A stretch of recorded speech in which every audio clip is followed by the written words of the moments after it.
দলমত নির্বিশেষে আমরা এই বিজয় উল্লাস করব। কেউ কারো গায়ে হাত তুলবেন না, মারামারি করবেন না, রাষ্ট্রীয় সম্পদের ক্ষতি করা যাবে না। এই আনন্দ সবার, সবাই ভাগাভাগি করে নেব। আমার শিক্ষার্থী বন্ধুরা সবাই কাছে আসো, সবাই আসো, সবাই এদিকে আসো, শিক্ষার্থী যারা আসো সবাই এদিকে আসো।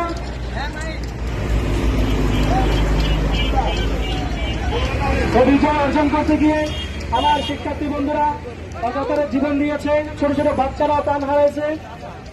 আমরা তাদের জন্য প্রাণ ভরে দোয়া করব, তাদের আত্মার মাত্রাদের জন্য দোয়া করব। মহান আল্লাহ যেন তাদের শহীদ মর্যাদা দান করে। আর যে ছাত্ররা বিজয় নিয়ে ফিরে এসেছে তাদের ভুলে গেলে হবে না।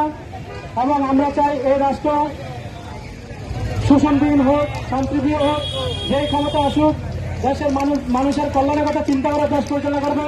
আমরা এটাই আশা করি। আমাদের বাক স্বাধীনতা যেমন অর্জন হয়েছে সেটা রক্ষা করতে হবে। তোমরা রাস্তা ছেড়ে দাও, গাড়ি চলাচল করতে সুবিধা করো, সহযোগিতা করো।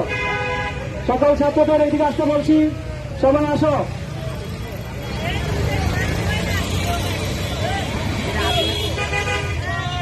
সমস্ত ছাত্রছাত্রীরা তোমরা এদিকে শুধু ঘোরাফেরা না করে এগিয়ে থাকবে। আমরা দেশ স্বাধীন করেছি রক্তের বিনিময়ে। কিসের বিনিময়ে? রক্তের বিনিময়ে। এই শহীদ কি ভোলা যাবে না। এই শহীদ সারা বিশ্বকে জানাই দিয়েছে।